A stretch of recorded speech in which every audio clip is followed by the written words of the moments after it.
A1 news India, हर खबर सच्चाई के साथ। अंसारी साहब, कुछ राज्यों में चुनावी माहौल शुरू हो गया है, जिसमें यूपी राज्य जो है उसमें सबसे ज्यादा घमासान मचा हुआ है, तो इस पे क्या विचार है आपके? देखिए, यूपी का चुनाव दूसरे जो प्रदेशों में हो रहा है उससे कुछ अलग है, क्योंकि यहाँ पर सबसे ज़्यादा सीटें जो हैं लोकसभा में हैं, तो ये सेंटर की गवर्नमेंट को मतलब फॉलो करती है, और वहाँ जो भी यहाँ से होता है इस वजह से यूपी के चुनाव में घमासान है। ये 2024 को देख करके किया जा रहा है। तो क्या लगता है इस बार जो है मुस्लिमों पर जो है, हर बार चुनाव जब आता है तो मुस्लिमों पर ही वोट खेली जाती है, तो इस बार भी क्या मुस्लिम वोटर जो है एक मोहरा बनेंगे? बिल्कुल आपने सही बात कही है, और ये यूपी में नहीं, कमोवेश पूरे हिंदुस्तान में ही बात है। मैं आपको एक बात बताना चाहता हूं कि यहाँ पर कांग्रेस के पीरियड में हमारे अलहाज ज़ियाउर रहमान अंसारी तक मुसलमानों की बहुत अच्छी राजनीति में पकड़ थी, लेकिन धीरे धीरे मुस्लिम भी बिखरता चला गया, और सियासी दल जो हमारे इलाकाई जो पार्टियां हैं वो बनने से मुसलमान तितर बितर हो गया। लिहाजा ऐसी पोजीशन में तमाम पार्टियां मुसलमानों के पीछे पड़ी हैं। वो अपने को सेकुलर कहते हुए मुसलमानों को वोट तो चाहती हैं, लेकिन एक बात मैं आपके सामने कहना चाहता हूं, और मुझे कहने में कोई गुरेज नहीं है, आज की तारीख में हिंदुस्तान के अंदर मुसलमानों को सिर्फ एक संजीवनी बूटी की तरह ये सेकुलर दल इस्तेमाल कर रहे हैं, और ये लोग वोट तो चाहते हैं और सत्ता भी करते हैं, लेकिन उनकी सियासत को मजबूती नहीं देते हैं, ना ही उनको कोई अहमियत दे रहे हैं। वोट चाहते हैं, और इसमें सियासी दल ही नहीं, ये सेकुलर पार्टी कहलाने वाली वो ही नहीं बल्कि मैं आपको बताना चाहता हूं कि भाजपा जैसी पार्टी। अंसारी साहब, यहाँ पे मैं आपसे एक बात और पूछना चाहूँगा। अभी जो आपने मुस्लिमों की जो बात कही जी, सरकार की जो भी योजना चलती है, वो कोई भी सरकार हो, तो उसमें मुस्लिमों को क्या लाभ नहीं मिलता है? देखिए, जहाँ तक लाभ की बात है, एक बीजेपी की गवर्नमेंट है, और बीजेपी आरएसएस के माध्यम से काम करती है। आरएसएस के हाथ में रिमोट कंट्रोल है, और आरएसएस का एक विचारधारा है कि मुसलमान जो हैं वो यहाँ के मतलब देश के दुश्मन हैं, तो वो गद्दार की नज़र से देखती है। ऐसी पोजीशन में उसका नज़रिया सिर्फ हिंदुत्व की तरफ है। जहाँ तक ये सवाल है कि सहूलियत मिलने की, तो वो सहूलियत दे रहे हैं सिर्फ जो ना के बराबर है, जिसकी कोई गिनती नहीं है। अरे सहूलियत अगर देना है तो मुसलमानों के लिए क्यों आरक्षण नहीं दे रहे हैं? आरक्षण की ज़रूरत है। क्यों आज आरएसएस के और उनके जो तमाम संगठन उनके इशारे पर उनको जिहाद, लव जिहाद, आतंकवाद और गौरक्षा और फर्जी इनकाउंटर, मॉब लिंचिंग किस किस तरह से अपमानित किए जा रहे हैं? मस्जिदें तोड़ी जा रही हैं, मदरसे तोड़े जा रहे हैं, नमाज पढ़ने से रोका जा रहा है। क्या ये आप समझते हैं कि ये पार्टी मतलब हमको ये एक मीठा जहर दे रही है? मुसलमानों को सहूलियत नहीं दे रही, मीठा जहर दे रही है। और सबसे बड़ी दुख की बात यह है कि सेकुलर दल उस पर खामोश हैं, जो कि उनको बोलना चाहिए।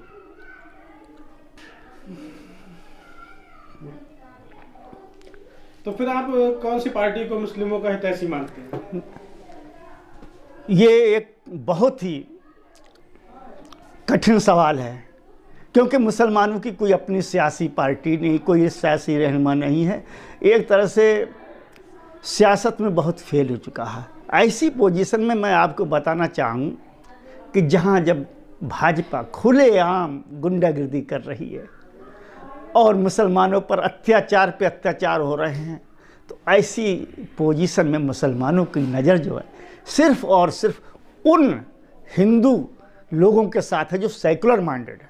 और ये वक्त की ज़रूरत है कि मुसलमान इस वक्त जो सेकुलर हिंदू हैं उनके साथ मिलकर ये लोकतंत्र बचाने के लिए और जमहूरियत बचाने के लिए, संविधान बचाने के लिए लड़ना होगा। इसलिए सेकुलर दलों के साथ हैं, लेकिन इससे भी बड़ा नुकसान हो रहा है। हमारे मुसलमान भाई अलग अलग खेमों में बटे हुए हैं, और ज़रूरत इस बात की है कि ये देखें कि मैं किसी पार्टी की बात यकीन नहीं करता हूँ कि अमूमन यूपी के अंदर देखा जा रहा है कि भाजपा के मुकाबले समाजवादी पार्टी जो है मजबूती पकड़ रही है। तो ऐसे में हमें चाहिए कि जो भाजपा को हराने के लिए और जो सेकुलर दल मजबूत है जिसमें बड़ी तादाद में हिंदू भी हैं, उनके साथ मिल करके उसे कामयाब बनाएं। तो आपकी जो एक खुद की जो है तंजीम है जी, उसके बाद क्या आप समाजवादी के लीडर भी हैं?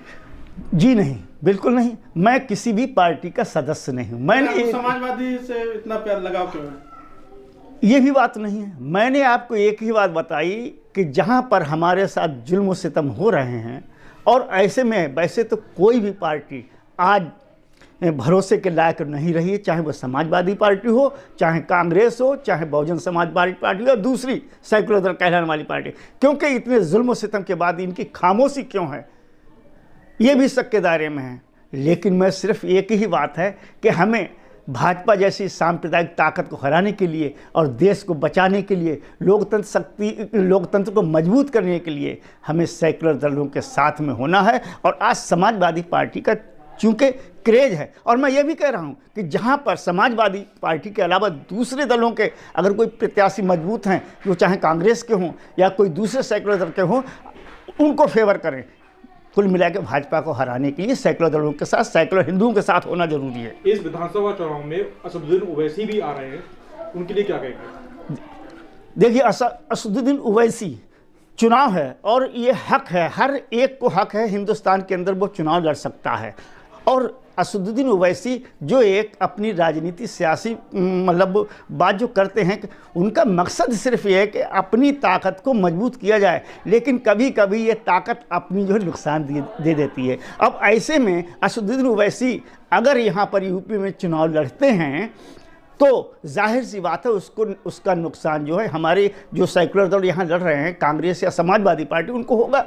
लेकिन ये भी ज़रूरी है कि असदुद्दीन ओवैसी अगर अपनी पार्टी चला रहे हैं तो दोष क्या है, वो भी तो सियासत कर रहे हैं। इनको चाहिए, इन समाजवादी पार्टी को चाहिए कि ऐसे में जब दूसरे दलों के साथ, लोक दल के साथ, आम आदमी पार्टी के साथ, अपना दल के साथ समझौता कर रहे हैं, तो वहीं पर असदुद्दीन ओवैसी से समझौता क्यों नहीं कर लेते जब उन्हें इसकी बात है।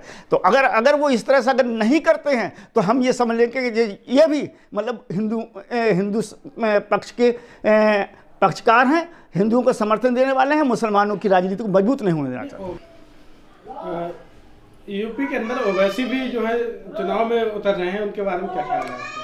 देखिए, असदुद्दीन ओवैसी उनका भी एक राजनीतिक दल है और हमारा संविधान जो कहता है वो उसमें सभी को हक है। असदुद्दीन ओवैसी चुनाव लड़ने के लिए आ सकते हैं, इसमें रोक की कोई बात नहीं है, लड़ सकते हैं। एक तरफ जहां अखिलेश यादव छोटे छोटे दलों से सबसे समझौता कर रहे हैं, तो गठबंधन कर रहे हैं जो 4% वाले हैं, वहीं मुस्लिम आबादी 20% होने के बावजूद भी उनको नकार दिया रहा है, उनसे असदुद्दीन ओवैसी को साफ मना कर दिया गया है। ऐसा क्या है? ये बात आपकी बिल्कुल सही है और ये सोचने वाली बात, हमारे देश के तमाम लोगों को सोचना चाहिए। जहाँ पर 2-2% के लोगों को आप इतना सम्मान दे रहे हैं और मुस्लिम वोटर बहुत बड़ी तादाद में है, 20% के लगभग है, 25,000 वोट यहाँ पर 25 करोड़ की आबादी वाला ये देश, वहाँ पर अहमियत ना मिल रही है। अगर असदुद्दीन ओवैसी आए हैं तो जिस तरह से औरों को सम्मान दिया जा रहा है, चाहिए तो ये है कि असदुद्दीन ओवैसी को भी अपने इसे एक तक जो संगठन तैयार कर रहे हैं, एक माहौल तैयार कर रहे हैं मुत्तहिद होने का, तो उसमें असदुद्दीन ओवैसी को भी शामिल करें, इससे सेकुलर दलों को फ़ायदा होगा। तो क्या यह माना जाए असदुद्दीन जो ओवैसी हैं बीजेपी के एजेंट इसलिए दूरी है उनसे? जी नहीं, हम तो ये नहीं मानते। ये तो एक राजनीतिक प्रोपगंडा है, ऐसा नहीं है। हर एक अपनी शक्ति को, अपनी ताकत को मजबूत करना चाहता है। असदुद्दीन ओवैसी भी हैं, अपनी ताकत को दिखाने के लिए चुनाव में हैं। अगर इनको ऐसा महसूस हो रहा है, मैं आपसे एक पूछना चाहता हूँ, अगर इनको ये महसूस हो रहा है कि बीजेपी के एजेंट हैं, तो उनको अपने साथ क्यों नहीं मिला लेते? कहीं अखिलेश यादव जी को ये एहसास तो नहीं है कि असदुद्दीन ओवैसी के आने से मुस्लिम मतदाता एक तरफ बिखर जाएगा और उनका वोट बैंक कट जाएगा, इसका डर तो नहीं सता रहा है? देखिए, अखिलेश यादव जी को ये भी सही है कि वो सोचते तो होंगे कि मुस्लिम वोट कट जाएगा, तो मैं फिर वही बात कह रहा हूँ, मुस्लिम वोटों पर इतना उनको भरोसा है तो मुस्लिम वोटों को सम्मान अगर देना ही है तो और लोगों को जो दे रहे हैं, अपना दल है या दूसरे दल हैं, तो क्या असदुद्दीन ओवैसी को दे करके सम्मान मुसलमानों को नहीं दे सकते? क्या उनके साथ इकट्ठे नहीं कर, क्या राजनीति में उनको मतलब शामिल नहीं कर सकते हैं? A1 न्यूज़ इंडिया, हर खबर सच्चाई के साथ।